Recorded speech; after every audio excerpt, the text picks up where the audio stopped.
lane, try to get as aggressive as possible, help Boxy take that tower. Yeah. Squeeze in the anti-mage's farm, make sure that you take over the triangle, take the tier 1 towers as fast as possible, and Roshan is going to be the biggest thing for me. If you can get an Aegis on the Storm, it makes the effectiveness of the anti-mage go down by so much. It seems like simultaneously we have both this this lineup that was supposed to go late game. Last picks the Gyrocopter. Now they're the ones who have to be aggressive. Yeah, it does seem like to be like that. It's definitely a bit of a threatening lineup here from RNG going into that later stage. All right, the beginning of our best of ones, Alliance versus RNG, and we've got a special treat. Final words with Casey and Loda. Thank you, guys. All right, Loda, very, very quickly, how are you feeling based on how the draft went that you're going to be doing in this game? I mean, I'm feeling good. I think that there was some funny stuff happening during the draft. It feels like an Alliance draft, and I think the boys are going to do really fine. Yeah. How did you motivate your team from inside the pod, since you know what they're going through and what it feels like having been a player in there yourself? Honestly, I just tell them to, dare to trust themselves, just dare to play out the game, don't show any fear. We're just here to play Dota, just like any other day. There's a lot on the line, but I think it's the Alliance win. I think they're gonna do really well. Yeah. Feel confident? Yeah, I feel confident. Loda, thank you so much. Really appreciate it. Best of luck. Thank you. Thank you. Back to you guys. Ladies and gentlemen, hello and welcome to the lower bracket where dreams are made and also crushed. Trent, it's all happening right now, man. Yeah, confident? Was that confidence I saw in Lotus face? It didn't look that confident. I know he's saying that he's very hopeful here, but it's scary stuff. The draft, an Alliance draft, hasn't really been something that has been praised all that much. They've been up, they've been down. They're a tumultuous team. So we'll see if the Anti-Mage has their number this time from Monet. Well, I will say that he was throwing out a couple of last words there to his team as he was leaving the booth, and he did have a smile on his face there at the very least, feeling like they at least got what they wanted. The Quakeva Storm, I mean, this has been truly a classic for them over and over and over again, paired together with that Crystal Maiden. And again, the big thing that we're going to have to watch for in those later stages is where do the Chronos lands? They're putting it all on Boxy as quick little stun goes out. RNG picking up 2 of those bounty runes. The run down for Flyby, trying to find the kill onto the Abba. Can they get first blood? Just barely outside of range, and they do manage to pick it up. Mickey drawing first blood. Okay. So Alliance able to get that onto their carry, and also versus the offlaner too. So Flyby just not really feeling it at the beginning, and he's gonna have some help from Lonum, but this isn't exactly a threatening lane, right? With like a Leshrac combo here, Leshrac and Abba. I'm not too concerned if I'm playing in that lane versus them. No, truly not. Not a whole heck of a lot of kill potential. Till the levels start stacking up, then we have some serious spam and harass. That can be annoying. Fair enough, yeah. Well, Mickey up there with Insania as well. Insania already out of I'm worried about that guy down there, though. Uh-oh. Afu trying to run away. Does look like they're going to continue the pressure onto him, but should be able to just get the walk away. Although Boxy moves forward, goes for the body block, seeing if they can find the walk-off, but it's not quite going to be there. And Boxy instead is going to be the one taking a couple of pot shots as we get a short little pause there from Afu. Just got to breathe after that, got a little worried for a second. He's got a couple sound problems there, so. Yeah. Well, one thing that I really wanted to touch on, and now that we have this little pause, Boxy has so often for this team been like that stalwart force in the middle of everybody, making the plays on big initiators. And what bigger initiator is it than Void? Like, if I want to put the game all in one player's hands on this team, I feel like it's probably Boxy. Yeah, it's a dangerous thing, though. We have not seen the Faceless Void in the offlane anymore. Used to have a stable presence there for quite a while, right? And it makes sense, because in the offlane, we like to have the initiators, the team fighters, the guys who scream and yell when they go into battle. But Faceless Void, he needs so much. He feels like he needs a lot of items to be effective here. So Boxy probably going to want a lot of kills here early with Taiga. No, totally. And I think that there's always these questions, too, of like, are we going to go back to the old days of needing to get aggro and picking up treads? Is he going to go like the Hand of Midas? I feel like that was the classic question that always got asked way back in the Faceless Void days. But the bigger thing, too, is just how do you play around that hero and not get picked off by the anti-mage, particularly on the Storm Spirit? That's going to be one of the big things to watch for in this one, I think.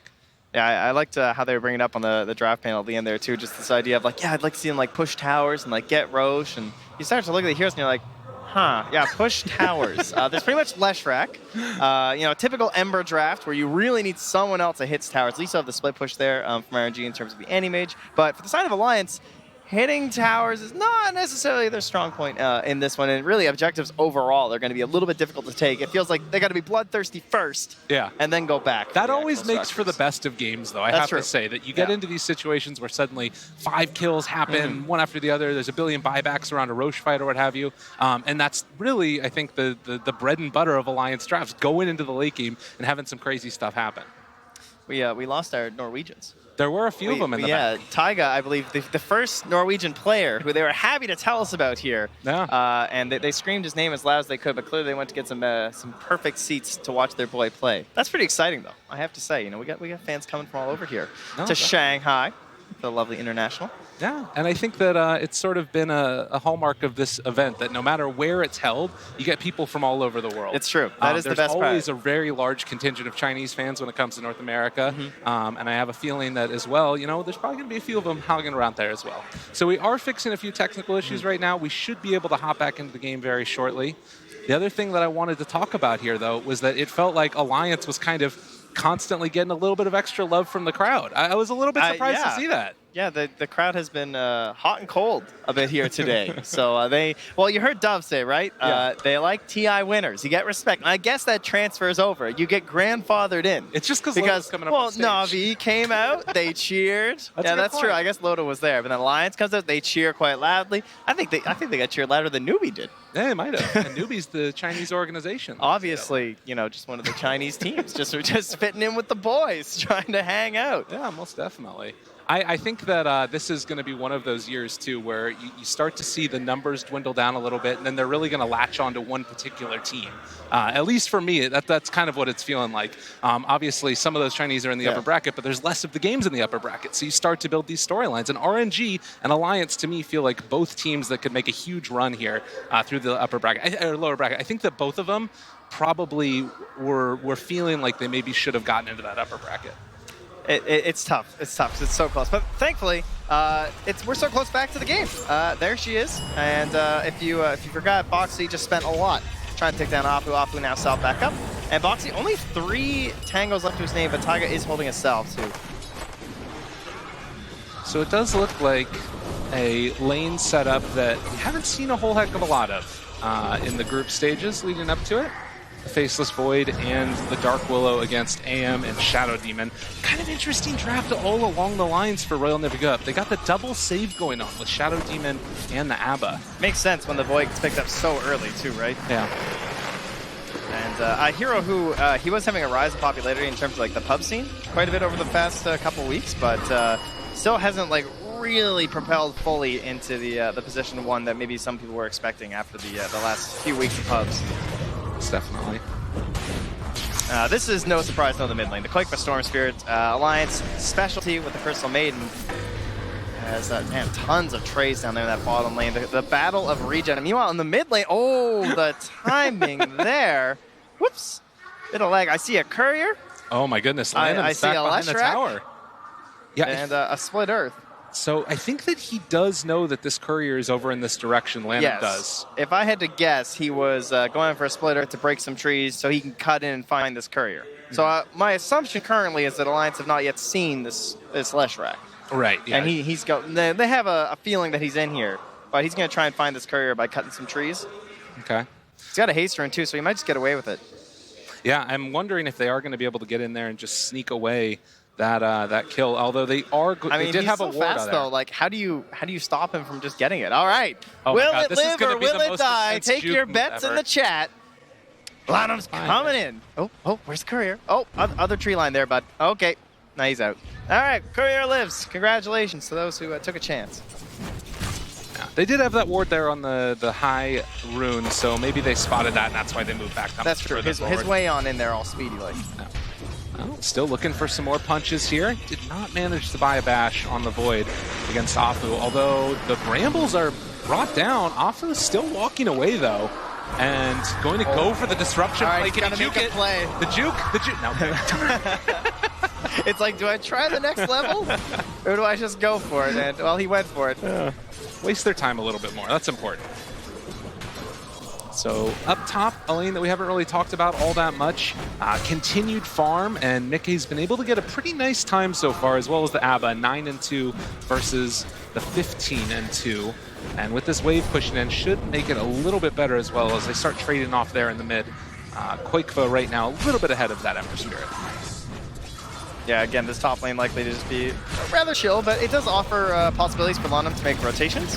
With an Ember in the mid lane, you never know whether it's going to be a Slight, a Bola, and then into a Split Earth with some additional damage. So Flyby, not really someone who needs full assistance all the time, as they will, constant harass between these teams. And that mid lane, again, it's one of those things where it's just, I'm going to farm, you're going to farm, I got a jungle, you got a jungle. Probably going to need some rotations unless you have that like perfect race to 6 moment where one of them's going to go for the kill on the other. Right, of course. And Rune's always going to be a big factor too. Oh, Boxy again, trading hits. Monet thinking about going. Ooh. Give him the dance. Taiga's going to make this rotation. See what they can find. The pole being used now. Taiga not quite able to get there with the root to be walked into it. And now the stun coming out, but he is pretty close to his tower. The rotation is coming in with the TP from the Lesh, and as Lanham shows up, that might be the end of the gank. Yeah, that Edict goes right through that though. Ooh, the juke! Dodge away, Taiga! Oh yeah. But it's not gonna matter though, as the root comes through and Fairy Fire trying to walk away. Another round of Bramble Mates, and he actually gets out! All right. No way from Norway. Getting out. Yeah, that was, I tried to find something. Wasn't quite it. Lonum's back there again. He's like, maybe this time, as Taiga makes the walk too far away from him to grab though. Now, a lot of movement towards that mid as Boxy is going to take another couple punches, but still 1 stick charges, and he's bringing in everything. So yeah, the courier was waiting off to the side for him. That's the stressful one. If I had this courier, wouldn't have died. So he does manage to survive here. Well, again, Quakeva forcing back Afu, and it looks like Bounty Runes will again be traded off. Oh, that's as Mickey making this move onto Flyby, still bringing him low, but not low enough to find the kill as of yet. The Edict doing a good chunk of damage there onto Mickey, but the bigger damage is now onto Lana. Well, he also didn't go for the bounty for this too. Oh, another dodge away. Mickey making these plays. Yeah, very good reads there. Unfortunately for him, the wave is pushing in, so they get the kill, but they won't get the bounty. Flyby will take that as a consolation prize and essentially trade Lanham's life for it. 5 minutes in so far, we've got 3 kills to 0. And Alliance feeling pretty good. I mean, we're going to watch and see. Monet just gets the blink back. Do you feel like either side has more pressure going on? Both of them have really good late game teams, it feels like. I feel like this is just going to be a classic best of one. Maybe someone's going to take care of it in the first 20 or 30 minutes and really have a big lead. But to me, this looks like some game where everyone's going to be very timid, kind of play it back, and we're going the distance. Going the distance. Well, Afu gets stunned. Boxy too, though, in a little bit of trouble, and actually body blocked in. They get the disruption. And the banishment comes out. They find the kill. Too many stacks up there, Shadow Poison, and Void just played it a little bit too close. Yeah, all this action happening here. Not a lot of time for stacks, unfortunately. For the Alliance side is one, of course, that we're going to care about because they have the Gyrocopter they're trying to get farmed, and the Storm Spirit's always going to appreciate that too. But Anti-Mage, he's getting great lane farm, much like that Gyrocopter, but of course you'll trade equal farm on an AM than compared to a Gyro, I believe, for that wonderful timing on the Battle Fury. No, definitely. And then just stay off map, allow other people to make moves for yourself. As they are bringing in Lanham. If they manage to find a disruption, this would be a pretty nice kill setup with the Split Earth after the disruption. But right now, Alliance still playing underneath their tower, not moving too far forward, and it looks like Lanham will not be able to find a kill with that movement bottom. Oh, double bash. Jeez, he went for the triple. I don't know about that one. That guy needs to go to the casino. He's getting a couple of them there. So yeah, level 6 right now on Monet. Gonna head over to the side of the shrine, pop it there, heal back up, come back into the lane again. And this is, again, the centerpiece of this RNG draft. The Anti-Mage is gonna make it all work for them. And he's going to keep Quick on his toes throughout the entire match. Any Storm Spirit play that in already up to 700 and Mana Pool up to 760. So you know the Mana Void's going to be rocking. The nuclear explosion that can blow up your whole team.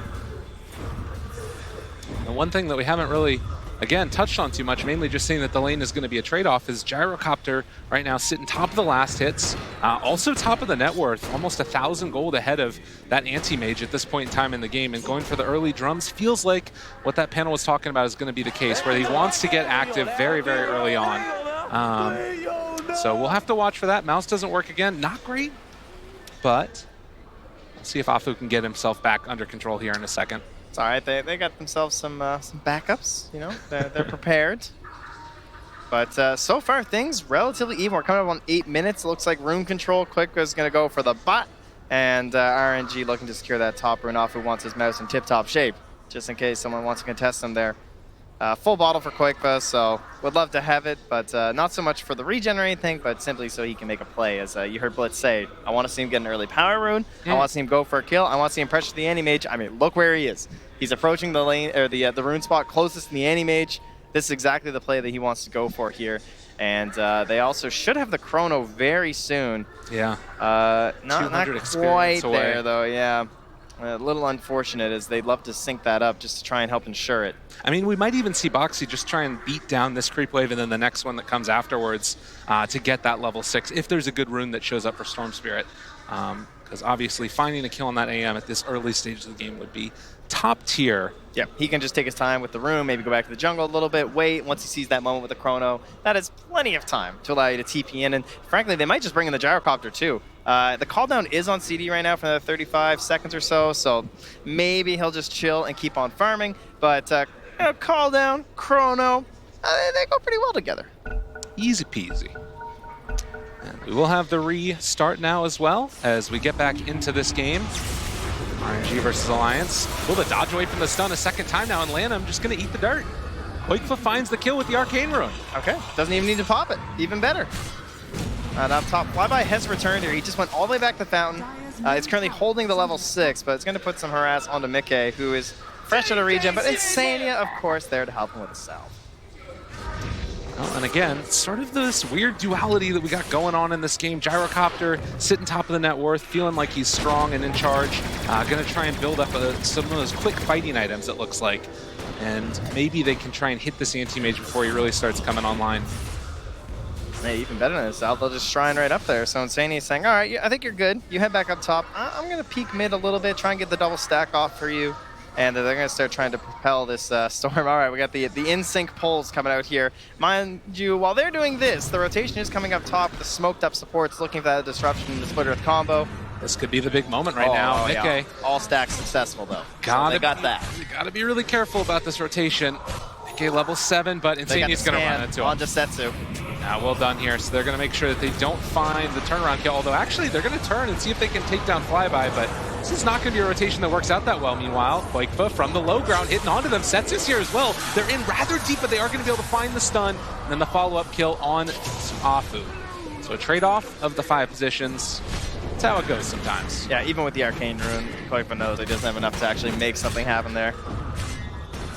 Just forced to retreat and go back to these camps, as you saw, like fully stacked up there. Very good stuff here for Quakefa. So he's got a little bit of an edge already on the Ember, but that's going to start to grow here. Up top, yet again, they find the dive. Setsu going in, has the Aphotic Shield with the Flame Guard going simultaneously, and Boxy shows up, has the Chronosphere available. Does he want to drop it though? He managed to land it just outside of range of Mickey. What? Boxy the player. Oh man, Mickey was like a pixel outside of that. They find the stun, disruption to interrupt it, and now Flyby moving in a position, trying to see if they can save a life, but finds the bat afterwards. Boxy chasing forward for this one, gets the stun, the follow-up coming in from Quakefa. He wants to kill him off, and in fact, they're going to be able to likely do it. Oh, the Brambles laid down again afterwards, and Lanham also under fire. 4 go dead. Alliance with the beautiful rotation. Man, that first chrono is one that you usually don't even count on. You're just like, if I can kill the guy I'm laning against, that's a good chrono. It doesn't tend to be one that saves your position 1, because, you know, you're not playing. Look at the damage he did! This is an off-lane void! He just kept on bashing people. I mean, you can't ask for anything more out of Boxy in this one. He's done enough. Absolutely. Well, and you can see now he's caught back up ahead of where the Abaddon was in spite of that laning stage, which went a little bit worse, but the big rotation comes in with that Chronosphere. Now, I will mention that the combination of the Flame Guard and the Aphotic Shield is something that we saw a while ago. Quite strong, is just in maximum survivability. And capable of dishing out a ton of damage. Just means that this Ember can go super ham. Yes, it is a lot of magic damage from Alliance, especially until like much later into the game. But at the same time, between the disruptions, the Flame Guard, the Aphotic Shield, there is still an opportunity for Alliance to be able to bring him down with these well-placed Chronos from Boxy. But expect Setsu to have an extremely good match. We see Insania there just throwing out a freezing field, because why not? The Gyrocopter was also helping to clear out the camps while all that was happening. So right now sitting at 4,500 net worth. The thing is, you've got to transition this into objectives afterwards for Alliance. Yeah, despite all what happened up top, right? I mean, they're the ones who have lost the Tier 1 tower. Their mid-tier one's being hit by Catapult there from RNG, though, so at least they got that going for themselves on Alliance, but they are still down a tower as Boxy tries to create space in the bottom lane. Keeping that pressure on. Obviously, very maneuverable hero, capable of escaping if somebody comes down there to mess with him. And it does look like it's going to be Setsu that shows up. Boxy does have Chronosphere back off cooldown in a couple of seconds, but they would need a big rotation to make anything really worth it. And he's just going to back away. Dance away. Dance away, Yeah, sorry. not just back. How dare I? Mickey is under vision here. You can see Afu just kind of leeching nearby, looking for a bit of free XP as he sees Alliance clearing things out here. But Insania, he's got 4 sentries, so you can say goodbye to this Observer. Very surprised if he were to miss this one. And there it goes. Yeah, knowing exactly what was going on, Afu still wants to soak up some of that experience. Gets level 6 off of it, so we'll have access to his ultimate. Oh, they've got the Purge, though, and they're still playing very aggressively with Down this bottom. ABBA. They're looking for Setsu, and they're just going to go for the Chrono again. Well played by Boxy, as that one is just going to be a quick and easy kill. Oh, on to Setsu. No! The turnaround! Are you kidding me? He finds them both. Lanham! Oh, Lanham! The fear up top, they find a turn. It costs, you can see Alliance at the same time in tandem movement. They start going for flyby, and Lana and Afu are just like, sorry, dude. We gotta hit the guy up down bottom. This is all Setsu. You're the ABBA. Beautiful save coming out here, and we get essentially the reverse play now from RNG. Oh, saving Private Mickey and saving General Setsu. God, we can only hope to be as good at Dota when we're as old as Lanham. Actually, we're probably older than him, now I'm talking about that. But still, the veteran making it happen on the big stage in the best of one. And Setsu just going to back out now after the Cursed Crown lands on him. God, you love to see that stuff. Yeah, and we've kind of evened out here. I mean, kills, don't worry about kills. Early game kills, they mean pretty much nothing these days, guys. It does give you a slight XP lead, I will say that. That just went from like 4K to 2K now for Alliance. But aside from that, we get pretty even on the gold, and we have that Anti-Mage so close to his Battle Fury. But that's a lot of stacks. Yeah. Alliance are very good at this. Alliance have been super solid about keeping these stacks up, and obviously great heroes to clear through them, to build up that advantage, and obviously also get those supports, the gold that they desperately need. So right now, 1,000 gold lead. And Monet still not quite at his Battle Fury. He's getting close to it. Yeah, speaking of farm and stuff, Lenham has an Atos nearly complete. He's only 100 gold away. So trying to maybe catch Koikva off guard this early in the game, also helpful versus maybe this Dark Willow, just setting up for his own split earth, especially when we're skirmishing so much. Throw out the missile at the start. Koikva is rooted over to the side and doesn't have a big enough mana pool to really join that fight if it were to happen. So yeah, they're going to back out. Well, again, a little bit of a lull as we get ready for the bounty runes. We'll see if there are any fights for them. As already the ABBA is set up on the top side. Boxy picks up 1, Monet gets the other, and RNG gonna get 3 out of 4. Yeah, almost looked like Alliance were more so hopeful for the mid runes or something there, but I believe Setsu snagged one up too. So not a whole lot there at the 50-minute mark for the boys on the Dire side, but they're gonna smoke up and try and make use of another Chrono, as well as take this tower. So we'll see if RNG get the correct read. It looks like Mane is long gone. The guy's already back at his own ancient area, now farming up. Stack, and again, just getting so close to that Battle Fury. Flyby going to keep pressuring into the top, so should be a pretty quick push here from Mickey. They're still deciding to keep everyone else hidden, but RNG, they've kind of figured it out. But RNG, they're going to make that rotation bottom, it looks like. Ooh, okay. Maybe Lanham really wants us with the Atos. And that's Taiga. Breaks it, goes into the Shadow Realm, gets the Curse Crown off as well. Setsu In a little bit of trouble. Boxy could think about chasing for this one, but they're underneath a ward. Got to be careful. They've already found Koikba. He's disrupted. Boxy needs to make the coil perfect, and he does it. Yet again, the Terrorize comes out. Boxy making the plays with the insane ulti on top of all of it. He ran into the root. Setsu under control, but do they have enough damage? Boxy turning now onto Setsu. Tries to find a kill. Another round of the Sleight of Fist, and they have to back away. Trade-off already, but now Mickey, the big bad boss, has shown up. Wants to run down Flyby, but I'm not sure if he's going to be able to get it. The big win in all of this, though, was Stormsphere able to escape. I'm sorry, I'm a little confused. I thought RNG had the saving. I thought it was the ABBA and the disruption from the Shadow Demon that's supposed to keep your cores alive, because this purple guy over here seems to keep chronoing everyone to keep them up. Unbelievable. Yeah, Boxy has been playing his heart out here, going for the early hood as well to keep staying alive that much longer. But yeah, a couple rounds of it, gets it just in time, and Storm Spirit able to escape. Yeah, a bit of a difficult rotation there for RNG. They're moving it at nighttime. You saw their smoke popped, and then he wasn't able to get the first Atos onto the Dark Willow, but it worked out because then he helped lock down Quickfoot for this, and then Boxy. Take your time, RNG. I can watch this all day. Very, very impressive showing. Yeah, and a couple of rounds there running into the brambles while it was all happening. Very impressive showing from Alliance, and most definitely Boxy there. And Mika, you can see, just a little bit late to the party, but still making it work. Yeah, yes, Boxy. You can just see it. Yeah. Stuff.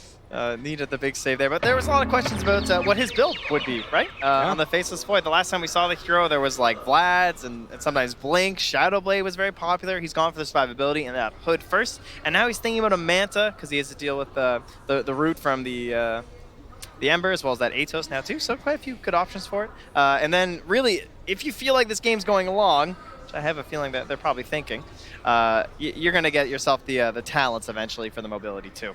All right, well, we do have some information. They are going to be swapping out that computer, but we do still have a lot of things that we can talk about in this match, because to me at least, you look at this series so far, I mean, series, it's best of one, but Boxy still a making series. The plays, that's fair. Counts. Yeah, that's fair. Boxy making the big plays. I think that it's a little bit unique that Taiga hasn't been getting as much farm as we've seen on him previously. Sometimes this guy has just been like completely out of control. A little bit more quiet this time. Yeah, he tends to have like 4, 5, 6 kills or something at this point. I think he's about 300 gold ahead of Insania, which, yeah, that is indeed incredibly rare, but I guess it comes down to the fact that they're just stacking, focusing super heavily on Koikfa and Mickey right now, plus, you know, Boxy needs a little bit more this game. Boxy, maybe he can be more of like a 3.5 sort of a deal, like you get from like Zai and Yaps or in a lot of games. Not so much on Faceless Void, right? This is not a guy who's like, yeah, I can be budget. I just need level 6. No.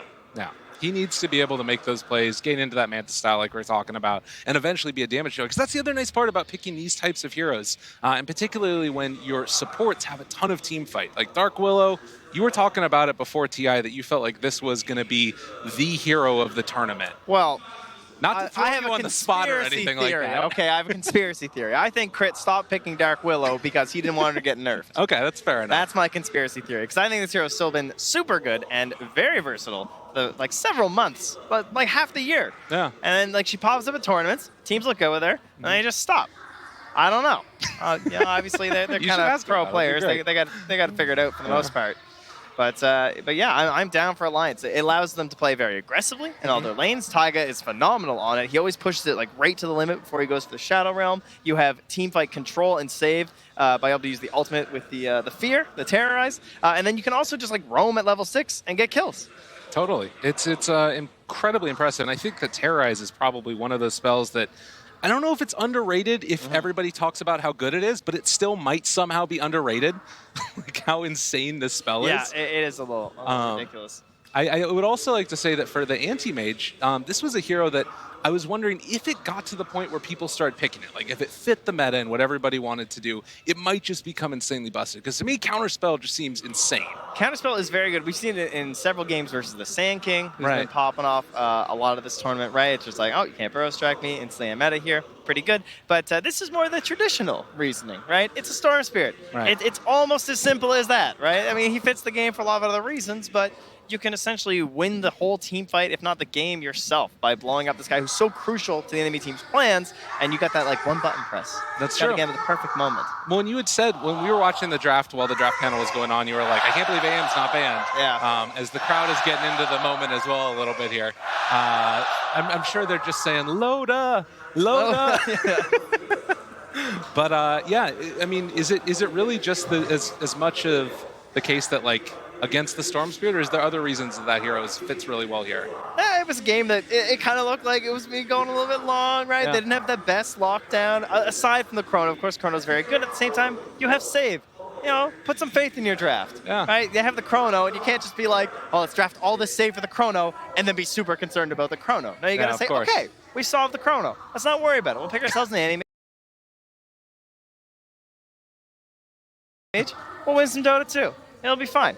I can dig it. That's I think that's what Loda said to them previously. He was like, "Yo, guys, come on. You know how to, this. It's Dota, right? Get in there." This is a unique situation though, because it's not often that you get this time, right? Dota, we all play. Yeah, of we all course. know that after a pause, things get weird. They really do. I think that probably the biggest thing is just if it was like in the middle of a team fight. Thankfully, that's not the case in this one. Yes, of course. But the thing that I'm going to really be watching for also is like the panel was talking about needing to get things done with this gyrocopter. Be aggressive. Get in there and fight.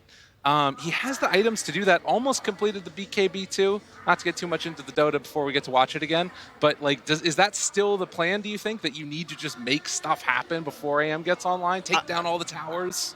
Yes and no. I think they have a direction-based hero right now in the Faceless Void, and I think Okay. every time that Chrono is up, they should be looking to essentially play aggressively and try and find something there. They definitely do want to be squeezing in, right? I mean, AM's just starting to kick things in motion there with the Battle Fury. Right. So before he has the Manta, before he has the Batch, before he has the Butterfly and everything, you of course would love to be pressuring into his team. You want to be taking apart his part of the map and trying to slow down his farm. You know what's so bizarre? I can still hear the chat wheel lines Yes, yeah. over audio, Yeah. which is pretty great because even in this moment, and I do believe that we're going to be hopping back into that game. Oh, the okay. players If are you having insist. joy. Sure. They're having a little bit of levity as well as we get into this. Wonderful. So 16 and a half minutes in, 5 to 12, 1,000 gold lead.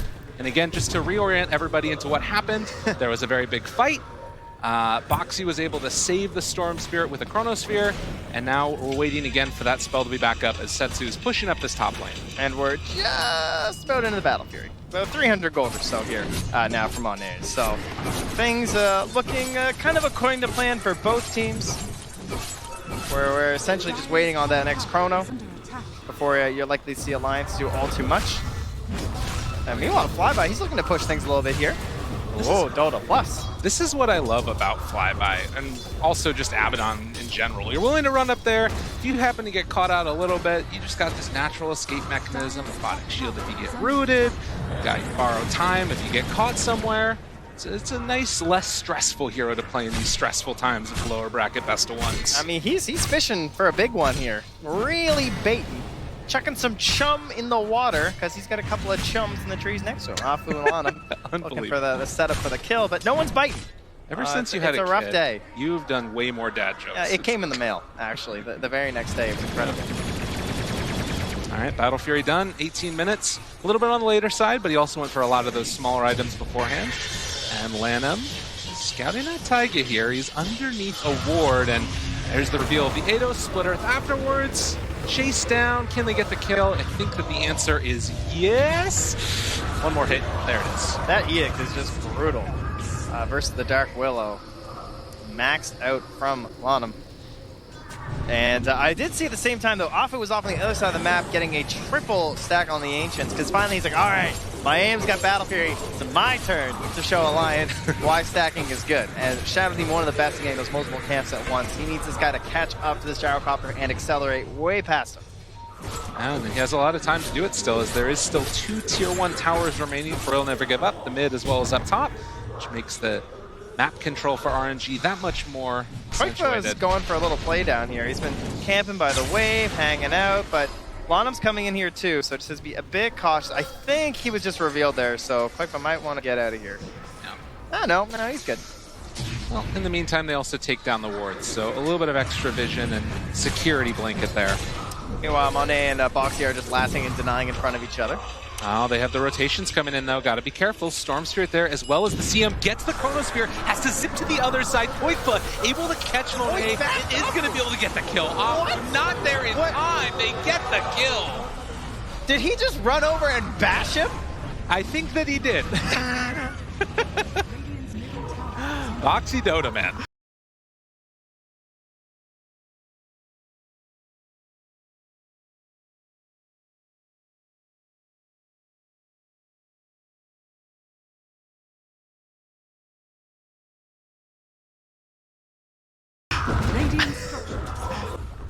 A bit risky there. I wasn't sure if they'd be able to finish off Monet. But yeah, he is really feeling it today. At the same time, the mid lane, Nicky does get a tower, but there's a couple of scary heroes here. Gonna pop that. Random, you gotta run, my man, as the chase down comes. The BKB reveal. Are they gonna be there in time? No. Flyby shows up, and now Mickey is BKB wearing off. He's in a little bit of trouble. He's rooted, he's caught, but Koikfa shows up. The splitter land as soon as they come in. Random with the double kill. Had some vision of him coming too, maybe helping a little bit there, but a lot of big necessary turnaround after leaving or losing your Anti-Mage. He has really been doing a lot here. 4, 4, and 3. He's been involved in a couple of the deaths, but also 7 of the 8 kills. And when you go Atos Leshrac, you better be getting involved here. And he is the push. He's probably the best pusher in this entire game. And will help secure that mid tower there with the final hit. Going for a mech for the team too. Man, he is fired. He has had a fabulous game so far. As another round comes out, looks like Taiga's going to be able to escape. Setsu couldn't get any way to interrupt that one. So a nice little getaway there. But yeah, the slow, steady farm of Monet continues to grow. Likewise, the gyrocopter staying ahead. This is something that's probably going to start to fall off as time goes on. Well, especially, yeah, but when they both die like that, it's just, you know, we just stall for a second, but of course, yeah, unless they keep the stacks up like crazy, Monet is likely to start accelerating a little bit faster. The only thing that might slow down Monet is the fact that he has an Ember on his team, who is someone that can also be on these side lanes at the same time, so maybe you're not getting as much of that, like, one true carry on your team as you often do in Anti-Mage games. Yeah, and on the side, smoked up down bottom. They want Setsu. This is a hard kill to get, though. Taiga moves in. They pull him back into the Bramble Maze, terrorize afterward, and that's more than enough damage as Alliance find the pickoff on the Setsu. And again, the thing that's tough about that is Setsu's going for this build, which is very defensive by nature. Yule Scepter drums, and he's still dying. Yeah, good. If you're going for that, you can't be going down. You need those remnants placed back. You have to be thinking defensively, but not quick enough on that one. I mean, that looked like Koikfa had an Orchid already. Yeah. To be able to get that. Well, very impressive pickoff there by Alliance.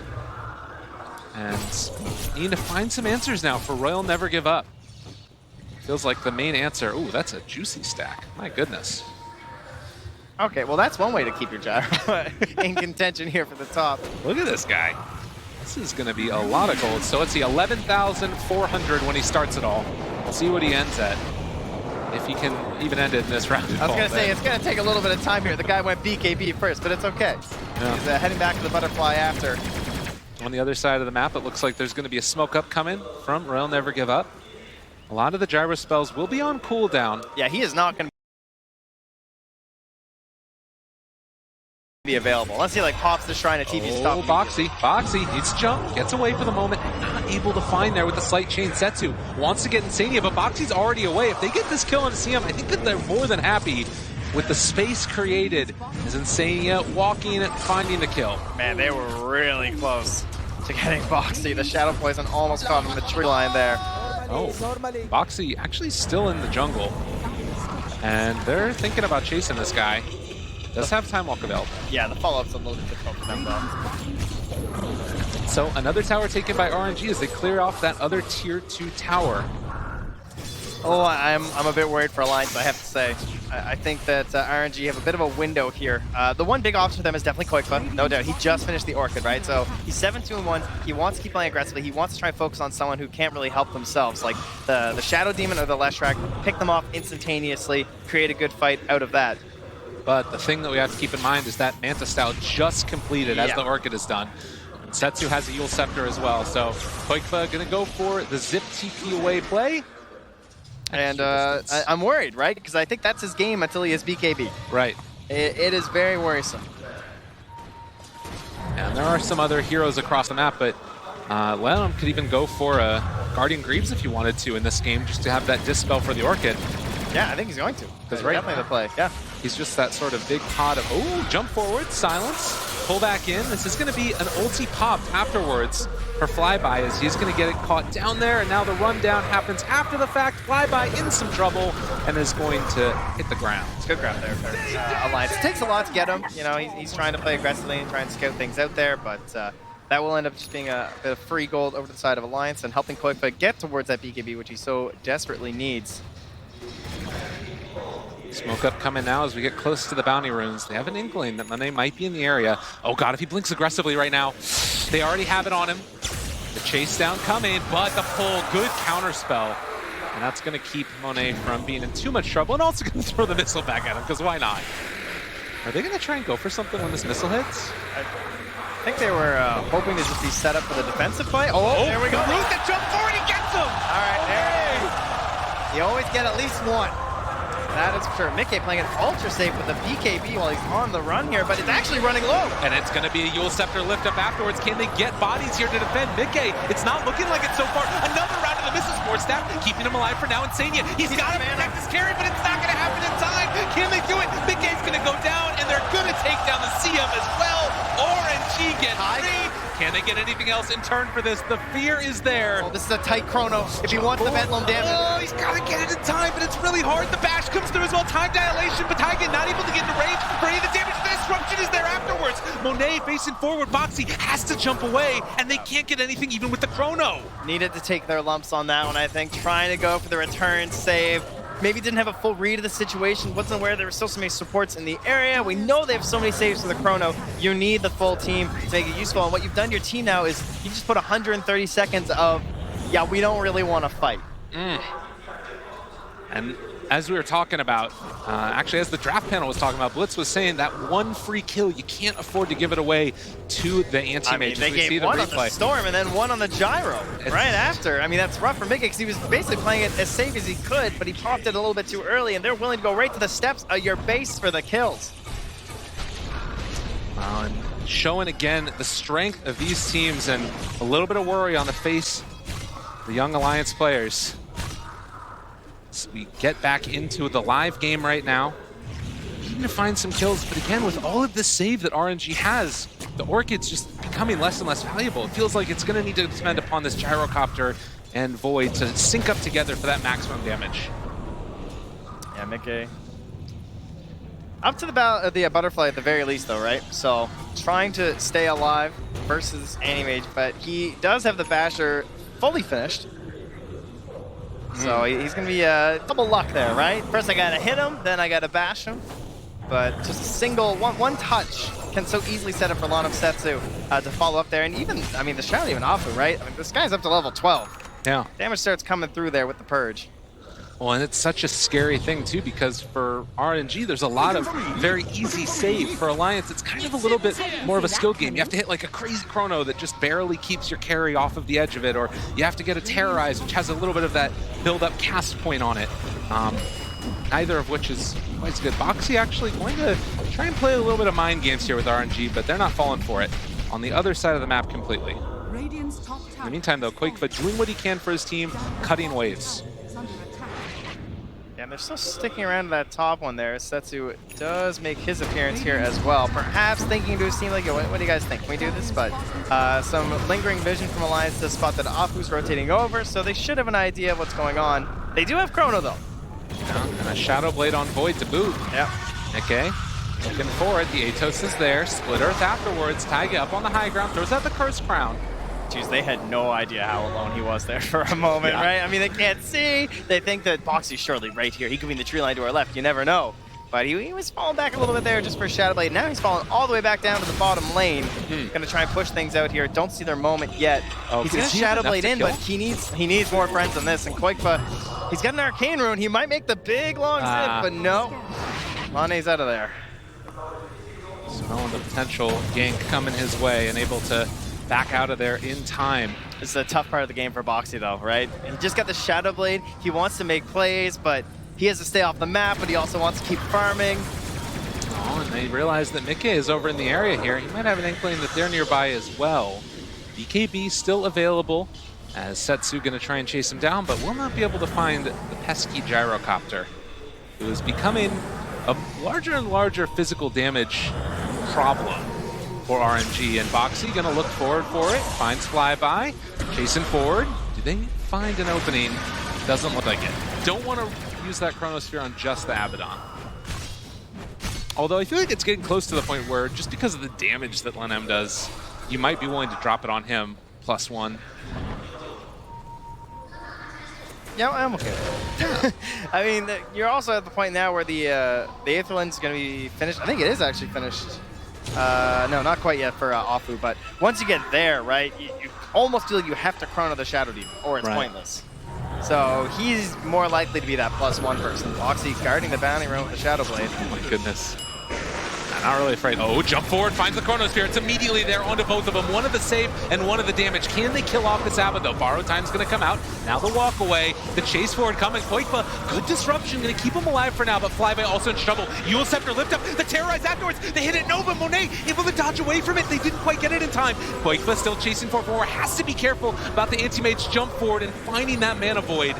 It looks like that's going to be the end of the battle. Another root onto him, but yeah, with the cooldown should be fine. Jeez, putting the faith in the team there. Koikva diving deep. Hit the Invis rune, so a little bit of protection to try and guard himself against the big mana void. And those 2 kills, that is going to get Alliance into the pit here and feeling confident. They don't have the Chrono, but RNG, they don't really see the possibility to fight it. And this is something that they needed so desperately. Again, Blitz the Prophet there. Get themselves an Aegis, and maybe this game can go a little bit better for Alliance. It's going to be both the gold as well as the protection of the BKB for Koikva. They give it to Mickey though. Interesting. Koikva's saying, I'm getting my BKB. Okay. We need you. Triple remnant forward. Oh, jeez. Okay. Whew. Trying to force out a BKB there. Kind of interesting, the Faceless Void going all left side talent, so the survivability one's not even worried about any of the damage. At this point in time in the game, he's mainly that Chronosphere walking. I mean, that's what he's been picked for too, right? Yeah. A little bit of time dilation thrown in there, because why not? It's a fun spell. So 31 minutes in, still 1,000 gold lead, and Trent, as you talked about, very much going the distance is the feel of this game. I love best ones like this. This is so what good. you need, right? I don't want some over and done with sort of deal. I want both teams to, I don't need a no rush 20 minutes sort of a deal, which is kind of what we have, where everyone's just getting their items and getting to play their heroes, and who knows who's going to win. But it is a lot of fun getting to see heroes played at their full potential, right? And seeing the tense moments of these team fights. I mean, how many times have we seen Mickey's face now, where he just looks like so worried on these player cams? That's what I want, You gotta enjoy this. Painfully, but pain comes the big glory of victory. Oh yeah. Ooh, and Silver Edge is going to be the pickup for the Void afterwards. So if you can manage to get the break onto the Abba and also silence him, then you've got the ability to kill him without ulti going off. Of course, the AM also would be lovely, but Silver Edge is kind of a weird item for me too, because how often are you going to be able to actually make use of it? But yeah, you got to upgrade the slot anyway, right? Yeah. Gives a 6-second better cooldown. So other thing to keep our eyes on here with the BKB done for Koikva, he's still going to have to worry about that Abyssal Blade that's coming out on the anti-mage and is completed at this point in time. So Monet, he's always one ahead. Yeah. Right? Every time Koikva's like, okay, I figured it out. He's like, oh, now I've got Abyss. He's going to be in one ahead, jump forward, trying to find it. The Chronosphere, is it going to land? Can they get it in time? He's going to be able to find it back, and then jump forward for the kill. They blow up the Faceless Void, no buyback. They can't get back into this fight. They need to escape. Alliance need to run. Mickey going to throw out that missile, take it down immediately. Setsu finds the root onto both of them. They're keeping Lenem out of this fight, but Mickey going to pop the BKB. He decides he needs to fight right now, and the fear comes out, able to dodge away from it though. Setsu lives through it. Koikva trying to turn onto this Ember. Can they kill him off in time though? It's not looking like it's going to happen, and Monet is in the fight as well. They find Mickey, and they kill him off through that Aegis. Round 2 in just a second, and I think that this is going to be another death for the Gyrocopter. RNG, can they do it? Yes, indeedy duty, they came to play. One more because it's going in the books. Taiga goes down as well. The chase is just absurd once you have the Aghanim Scepter onto the Ember Spirit, as well as the survivability. So hard to bring him down, even those moments where it looks so good. Now pushing towards high ground. I mean, look at the situation. They don't have buyback on these cores. They do have Chronosphere once they're all up and online, but at this point in time, it's so tough. Good Shadow Realm away, saving a life for a moment. Stun is on the illusion, so they don't need to be that worried about it. With Chrono back up again, it feels like this is at the very least one set of racks, but can they go for another? They do have the Chrono, but they also don't have the most damage. Feels like a safe best of one decision will be to back. We'll see what RNG think. Now Boxy walks in, no! He gets caught, he gets the missile! Boxy trying to run away. That's so scary right now for Alliance. They have to get out with everybody else. Woo! And the jump coming in, long range, but does not want to fully commit on that one. So Alliance do go down a set of racks, and RNG going to take full advantage by trying to clear off these shrines. Yeah, I like the immediate move to the shrine too. They're not showing any fear because they know the gyro is still down. Alliance, they don't want to take this fight. If they're not taking on their high ground, they're not coming right now until Mikke is going to be returned to us. So get that shrine and make sure that we've secured ourselves the best possible positioning for that next Roche. 35 minutes, bounty runes to be picked up now as well. And the butterfly completed for Monet. The guy's almost level 25 as well. Oh man, that opens up a whole new avenue of pain when you bring down that Mana Void cooldown by 50 seconds. I hope not, but maybe. Maybe. Turn back around, the pull coming through, flyby. Going to be caught here, but needs to be careful. Help is coming through. Flyby trying to walk away, stunned for the moment. Chase forward for more. Boxy pops the Manta, looking for that Chronosphere, but doesn't drop it yet. He has to use it on Monet. He can't afford to. He doesn't know where. Flyby, he's going to go down, as it looks like they have finally caught him out. So Alliance pick up a key kill there in the ABBA. Couldn't quite get the grab onto Setsu. And what a timing to do this as well from Alliance. This is huge. This is getting them map presence and control as we're heading towards that Roche. It's still going to be 3 minutes away before the possibility of the spawn, but I mean, this is wards right now. Yeah. And this is something you have to take advantage of if you're one of these supports. Unfortunately, I don't think they have any with them. So finally getting in here and not going to be able to leave anything behind. Their one observer they planted is on top of a sentry in the river. Scary stuff. Boxy jumping forward, wants to find that Chrono, but he gets caught. Is it going to be good? Blandham going to go down without having to use the Chrono, it looks like, but disruption comes. And it looks like the chase away. They're fine for the moment. Boxy backs out, able to escape. Monet's crazy. Jumps into the middle of it. Now he's caught. Monet, what have you done? They don't have the ability to save either. They've got him caught. Can they kill him off in time? It's so much damage coming out, and he is going to go down. No buyback for the anti-mage. Flyby also caught. Alliance, they have to go right now. The buyback comes from the Shadow Demon, and they're trying to see if they can keep this pressure going. You'll Scepter lift up. Are they going to be able to find Setsu here? The root it lands. Immediately taken off with the load of the storm. Still getting the chase away. And Boxy trying to find himself a little bit more. Jump forward coming from Koikwa. Able to find that kill as well. Buyback coming from the ledge. This is huge for Alliance. Soul Catcher. Can they kill these heroes off? Are Alliance going to go in fully for this tier 3? They got to temper themselves here. They're way out of resources. Storm's got nothing left in the tank. He needs some runes. Everyone back and push the lanes. They got a huge win. I can't believe he took the Mana Void cooldown. I really thought he was going to take the magic resistance. It's like all magic this game. All right. He really wants to get Koikfa, but they got him. And look at the swing. 5,700 gold, 9,000 experience. This game has just blown completely wide open. I mean, honestly. Tiger's going to be level 20 as well. Everything's starting to stack up. He might get the Bramble cooldown. Pretty much everyone does. That gets pretty ridiculous, and yeah, he does instantly. Don't even have time to see it pop up there.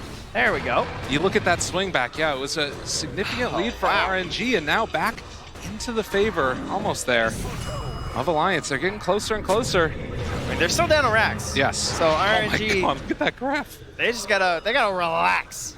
All right, think about it. Listen, we saw very good heroes. We have good matchups here. We're not far behind really, but you can see that it's not just like whatever the swing is in the team fight, right? That's not actually the true goal, because what ends up happening is that Animage just died for 70 seconds, which means he wasn't touching lanes. So you're getting control over to Alliance. He's not touching any camps. He's not gaining any gold. So you get way more out of it than what you see in a team fight recap. Well, Monet probably going to be a little bit more trepidatious with his jumps forward, as they did catch him. He managed to find himself like the only place he couldn't be saved.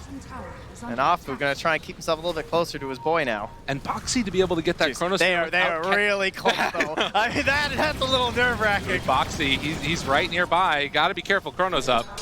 And they have an Observer Sentry combo here in the mid lane. Yeah, so they realize that Boxy is there in Viz, and they're going to play it safe now. Back out afterwards. But yeah, the ability to get that Chronosphere off without catching any of his teammates either. And putting it so far back behind Monet too, right? That's always a good sign of a quality Void player, is that they're putting their opponent right on the peak edges to help protect against those heroes they're trying to save. Of course, the Universe Classic. MKB coming out for Gyrocopter after the Satanic. I mean, he's getting big. He's getting real big. Alliance getting the items that they need. And there always is this factor that comes about with anti-mage drafts sometimes where he eventually does top out. How close do you think we're getting to that point where it's starting to become more difficult for him? He's got room to grow, right? He's got a Wraith Band in there. He'll be working with his mages and stuff. I mean, Gyro as well, as you're saying, it's kind of reaching that same point too, but I'm looking beyond those two because, you know, those guys are the story of the whole game. So the question is, what is everyone else in your team doing? How are they growing from there? And to me, I'm looking at how, like, Taiga can just have such a big impact in these team fights now, right? Like, one Terrorize catching out someone who didn't pop their BKB or someone who doesn't have one yet still, like Setsu, because he is saving buyback, perhaps after seeing what happened to Monet, to ensure his team. And there we go. So does he have enough for the buyback? No, he doesn't, actually. So he's got 350 gold. That's 100 gold away. He'll be there. All right, he got some more. We'll be fine. But getting ready for that next Roche fight, and as you can see on that timer, about a minute away before it will respawn. Oh, I see Boxy's opted back for the BKB in his quick buy. I'm very curious. He was looking at Lincoln's after he got abyssal twice. But there we go. He buys out now. Oh my goodness. On the Faceless Void, all or nothing on this next team fight. Buybacks for the Dire. It is only Koikfa, and no one is particularly close. Maybe Insania is going to have one. So if we get a Roche engagement, Alliance aren't coming back. They don't have the Shrine though, right? So they know that they can't be there in time. It's more likely you're going to be valuable with this BKB rather than your buyback because it's going to take you forever to get back into this fight. Separated a little bit, but Monet is on the low ground. And do they decide to go for it? Oh god. Yeah, you got to get out of there. There's no friends for the damage. It's who you want, but you won't be able to bring them down. You can't see the saving graces afterwards, so pick your right moment, Alliance. You might only get one. 41 minutes in and Roche has respawned. Round 2 for this one, so Cheese will be there as well. And with a 2,000 gold lead, but no Shrine, it does feel like RNG is going to be the team that will be more favored in this. And as you mentioned, Alliance trying to make up for that by getting those valuable items early and often. Now Alliance, they're actually just walking in. And Lanham sees this. Boxy is nearby. Oh, Monet. That was instant. They have the missile. They know Boxy jumps forward, gets the catch on both of them. That's the save hero, but no, the disruption, the secondary save is there afterwards. They have the long duration Terrorize, jumping forward, trying to find the kill. Can they bring him down in time? The pullback comes, and they bring him down. Buyback comes from Monet, though. They gotta be careful. They're out of everything. Gotta run, gotta hide, gotta see if they can escape, but it won't happen for at least the Dark Willow, and looking like Insania is also in the grave. As RNG take control of this map with the buyback coming from Monet. The ultimate counter. Oh, they found him! The missile blade, they got him caught, he's out of mana! Gyrocopter in trouble, Boxy able to escape, but maybe not so lucky for Mickey. He's trying to get out of here. Satanic has already popped, everything has already been used. Koikfa trying to buy some space for his carry. Is it gonna happen? He's not getting out of there either! Woo! Setsu. And RNG feeling the moment coming around them. It's only the Storm Spear and the Void. They're going straight for the Tier 4 towers. Boxy does not have anything left in the tank. They have to make miracles happen. They want to keep their TI run alive, but it's looking like RNG are going to be able to do it as they run for the Tier 4 towers and making this crowd happy. Crystal Maiden is back up again, but they need everything and a little bit more. Alliance still trying to hold on, but RNG, GG is going to be called as they take it. 43 minutes into the game, we have ourselves a match where both sides really, they had their chance, right? They had their game plans, things started to come online. Obviously the disappointment here for Alliance, but you have to be proud as to how far you've made it in this tournament. It's brutal. It's the best Dota teams of the year, but RNG proved that they want more. They do.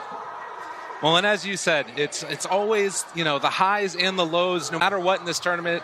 It's really the story of human nature, if you will. It's at this point, somebody has to lose, and today it was Alliance's turn.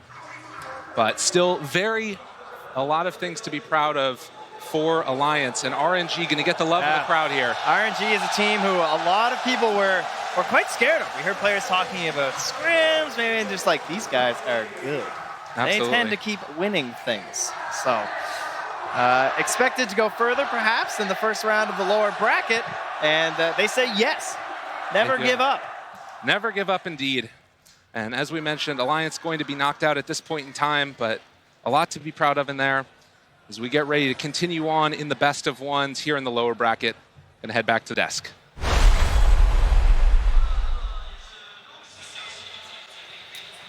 Heartbreak has begun here at TI as we head into those best of one eliminations. Alliance are now out.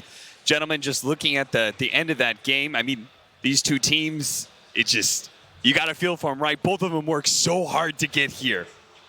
Yeah, that was disheartening to see the end of that one, right? Because it looked like Alliance, like back and forth fights, and then it just blows up in their faces immediately. And one little mistake team fight. They even forced the anti-mage buyback. We're sitting here like, we're like, get back, Alliance, come on, guys, get back, you got this. And then they just can't. They can't actually be able to back up away from it. They got chased. All right, and with that, we're going to head on. There's plenty more best of ones to go, and we have another panel to talk to. Yeah, thank you very much, guys. For me, this is obviously the first TI I've gotten to be to, and before, even while the game was going on, kind of joking around, relatively light feeling, just enjoying the fact that we're here in Shanghai. But the second that loss comes in, the first best of one, and you actually see a team go home from the main stage, it really does kind of take the wind out of you. You really do get a feel for how that goes, especially with the momentum they're able to pick up throughout the year on the side of Alliance, and also even within that game. Yeah, for sure. It just felt like Alliance, they had that one chance. They had the big team fight, but you blow all those cooldowns, you do all that. And RNG, I mean, they're just AM. They're just running at you. They have Lan Am played like a god early game. He carried them pretty much throughout the first 20 minutes. And, I mean, RNG just looked like the better team. Yeah, and now we're going to take a look at the bracket and actually see where everybody will sit. And this bracket really starting to come along. We've sent 3 teams home now. We got 3 more best of ones as well. 3 Illuminati.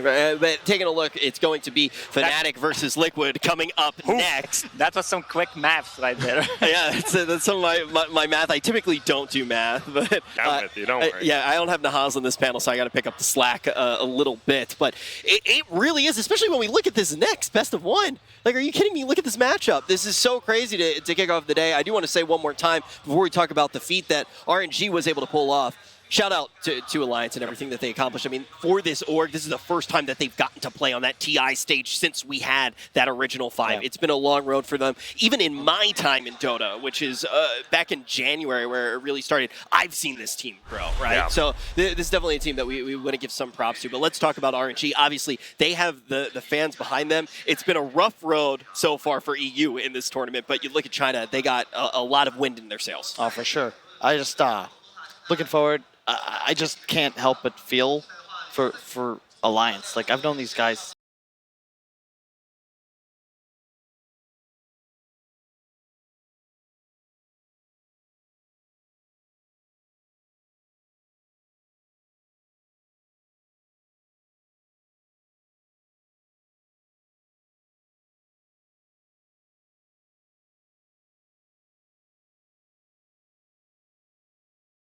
for 5-6 years. They worked so hard to get here. They beat Gambit in that epic series at Epicenter just to make it through the direct invitation. They had an incredible tough time playing in Europe when there were, so many juggernauts keeping them out of these tournaments. And I just hope they hold their heads up high, because really this was a great year for them. It's a shame that there'll always be an asterisk, but there's always that heartbreak, but also we do have to look at the bright side of this. We're going to see RNG moving forward, and luckily we're going to get to hear some words from them. We got Casey down on the floor. Lanham here, congratulations.